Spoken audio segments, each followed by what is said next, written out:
So my duck and goose tractors are loosely based on White House on the Hill's Easy Chicken Coop - Chicken Tractor. I'll leave a link to their video in the description. Theirs is quite a bit smaller. It's only like 4 feet by 6.5 feet. But it's a good video, and they also have a free PDF design. So I'll leave a link to that video below, and let's get to building. At the end of part 1, I showed you how to attach the hardware cloth. We will start part 2 with the roofing. The first step for roofing is attaching the strapping. I'm pre-drilling it with 1/8 of an inch bit, then screwing it in with 1¼ inch drywall screws.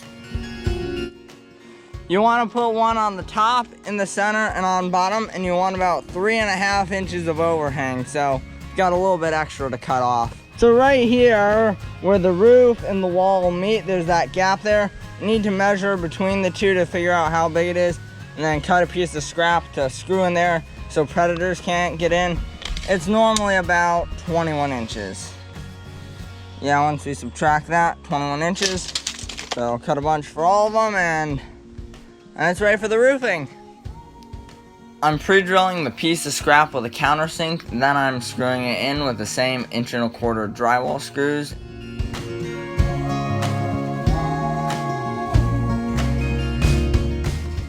Now it's time for the metal roofing. I'm using 12-foot ribbed metal roofing, and I am marking it at 6 feet. That's where I'm going to cut just the ribs with an angle grinder so I can bend it over the ribs.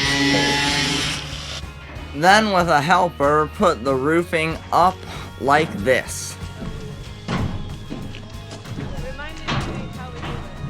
Also, we kind of set it here and slide it up gently, and I'm going to go to the other side now. Stop. Okay, you didn't tell me to stop. Right. And try to be careful when you're making the bend so as you get the cleanest bend possible, because it'll look the best and it'll make the bottom of the roof straighter. That's a pretty good bend. Alright, good. Now let's do the next one. Now that I have the roofing on, I'm snapping a chalk line above where the strapping is, so I put the screws in a straight line. Yeah. Now I'm going to screw it in. I'm using these 1-inch roof screws. They've got the rubber washers, so they're waterproof. And I'm only going to screw them into the first, on the bottom, and the second strappings. I'm not going to screw it in up top because it's bent over there. If I cut it completely on top and was going to put in some sort of a ridge cap, I would need to screw it in up there, but I'm not. So it's way easier just to bend it. And you don't need to spend 30 bucks on a ridge cap.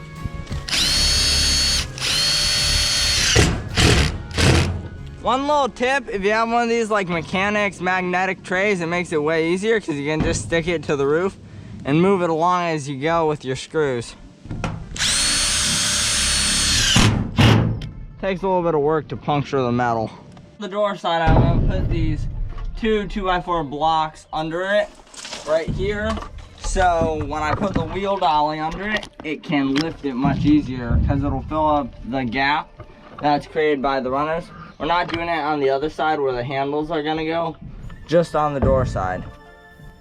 To attach them, I am pre-drilling with the 1/8 of an inch bit, then screwing together with 2.5 inch T25 screws. Now it's time to make the door. You want the door to have 1/2 inch of space all the way around, and it's definitely easiest if you have someone help you while you mark the pieces at the correct angles to cut. Quite a few angles will be at angles the chop saw can't cut, so we're using a block to offset it to the right angle, then cutting like normal. We cut a whole bunch of 6-inch pieces to use for attaching different parts of the door's frame together. I'm pre-drilling first, then using the same 1¼ drywall screws, and adding as many as I need to make it strong, normally around 8. And it's a good idea to check that the door fits multiple times during the process of building it. So I got the door done, got the door frame done. I still need to put the hardware cloth on and hang it. So as for the dimensions of the door, from top to bottom on the long side, it's about 66 inches. This long vertical is about 53. This board, as well as the 2 that go across, are about 24 inches. But these are just really rough measurements, and I couldn't tell you the exact angle to cut it at, because none of these farm construction houses that I've made are perfectly square. And if yours is perfectly square or isn't as exactly wrong as mine is, the same dimensions as I have won't fit. So you really need to just measure it custom for your particular house when you make the door. I'm stapling the hardware cloth to the door with a pneumatic stapler. And I'm cutting off the extra hardware cloth with a pair of snips. Where the staples stick through the door, I'm just hammering them over so the ducks and geese don't get hurt on them. Now it's time to hang the door. I pre-drilled where the hinges are going to go first. Now I'm attaching them with the screws that came with the hinges, and I'm attaching them to the door first before I attach it to the door frame, because that is the easiest way to do it.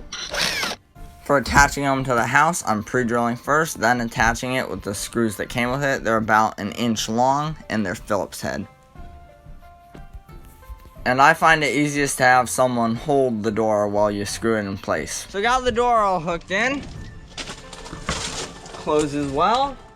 Now I just need to put some kind of a backstop here so the door doesn't break itself like when the wind blows or something. So for measurement, see how big it needs to be. Anywhere around 26 inches or something will work fine.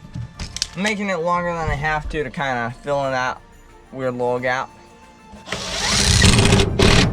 Alright, now that that's done, now I just need to put the latch on.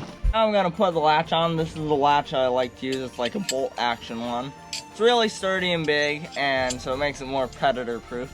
I'm gonna put it somewhere like here, and then it's also got this thing, which is where the end of the bolt goes into. So it worked great on the other two I have. For attaching the latch, I'm pre-drilling it first and then attaching with the same 1 1/4 drywall screws.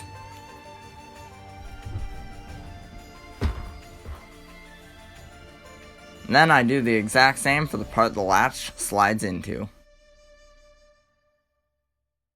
So last night we drug the duck house up by the goose run, and we did it with the backhoe. And now I just need to put the handles on, so I'll show you step by step how to do that as well. Cut 2 2x4s at 53 inches. It's best if they're pressure treated. One thing that makes our life quite a bit easier when we're cutting all these boards for our projects around the farm is this chop saw table my dad made. You don't need to buy a table for a chop saw, but having some sort of table to put your saw on will make it way easier than cutting everything on the ground. This one's just made out of some homemade sawhorses that are years old, and then it's kind of plywood and 2x4 table that goes along. It's got these things to add reinforcements, and then underneath we just put a couple of 2x4s to keep it from sagging in the middle where the chop saw is, and it's been working great, and it makes our lives way easier. So I got the handles cut. Now I'm over on the back side where the door is in of this house, and I need to cut the holes for the handles. So basically I need to cut all the hardware cloth out here so I can fit a 2x4 through there. The reason we made this angle brace bigger than those braces is we need to be able to fit 2x4 that way. And we're gonna screw it to both this one and the first stud in for the knee wall, and it's really secure. That's what I did on the other two, and it's worked great. I'm cutting the hardware cloth with a pair of snips. Push the 2x4 to the back of the second stud in the knee wall, then use a 2x4 block to make sure it's far enough down. Then I'm pre-drilling it and attaching with the 2.5-inch T25 screws, and I'm using 2 of them in that stud, as well as pre-drilling and using 2 of them in the front stud, and those may need to go at a slight angle to make it fit. So I got the first part of the handles on, but I still need to put this pipe on. So what I'm gonna do is I'm gonna measure about 23 inches out on the 2x4 to right there. Then I'll mark it right here. And that's where I'm gonna drill a hole with a paddle bit to put the pipe through. So the pipe I'm using for the main handle is about 1.25 inches, and this is 3.5 inches. Now you can safely take about 1/3 out of any board and it to still be just strong enough. Because what I'm gonna do is, since most of the weight when I'm lifting this up, trying to move it, is gonna be going up and out, I'm gonna put it kind of lower because then it's gonna have extra strength above, and I'm not gonna be pushing down on it, so it really doesn't need that much on the bottom as far as support. but if I leave more wood on top, it'll make it stronger. I'm using an 1 1/8" paddle bit and shaking it around to get a large enough hole. So I got both holes drilled in the 2x4s, and I'm gonna stick the pipe in. Fits well. Now the pipe's a little bit bent, which is kind of a problem. It just comes from, I was using it as a bar to pivot and move it earlier, and it got a little bent. Now, you could put a screw right through there and it would hold the bar in place, but I'm not, because I've got 3 other tractors like this, or no, 2 others, and I want to be able to use the same handle for all of them, so I'm just gonna not attach it, and it works fine. So one reason I left quite a big space between the bar and the house is so you can stand in here when you pull it. And it's pretty heavy, and I need 2 hands, so you better set the camera down to move it.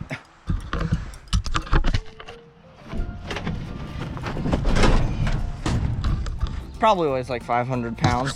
So the latch is pretty secure, but to make it even more predator proof, I like to add one of these clips with the 2 ends. Like that. Now it's impossible for anything to get in, and when I open it during the day, just do this, and I put the latch back there, and if you put a little loop of wire over on this side, you can just clip it right in if you have 2 hands and aren't holding a camera. There, like that.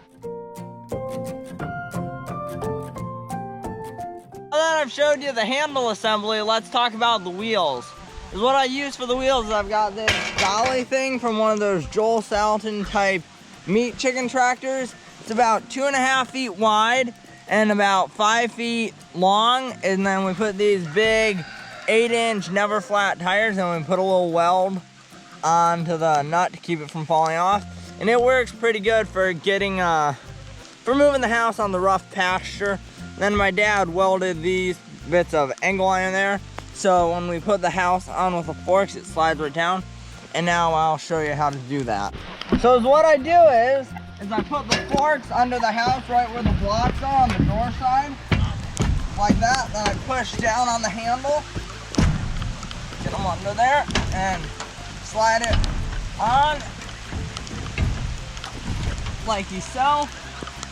Gets caught sometimes, but just will give it a little kick. Now I can come over to the handle side and just drag it. Now the duck, quote unquote, pasture is basically some weedy area with a lot of rocks, so it's kind of hard to move it. Let me go get the handle.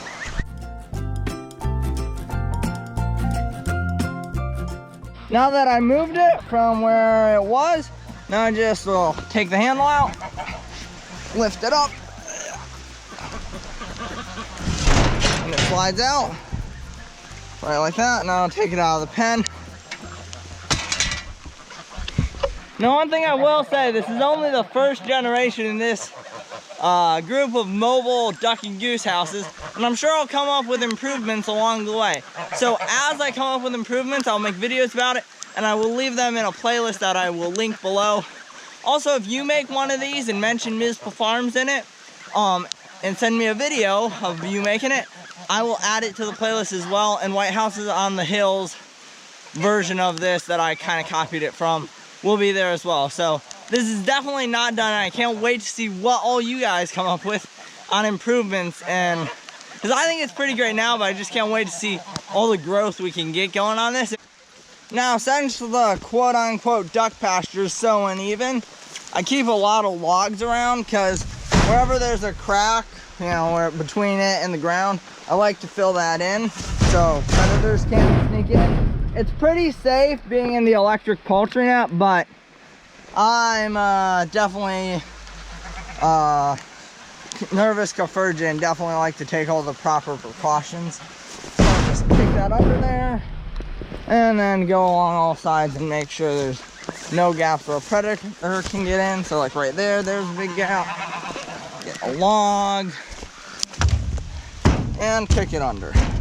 I will say it would definitely be easier if we had nice flat pasture, but it is what it is. And one thing my dad told me that I kind of laughed at is he said, you know, if you just picked one rock out of the pasture every day, think how quickly we could get to good pasture. Well, it's easy if you've got small rocks just like these, but we've got some massive rocks in here.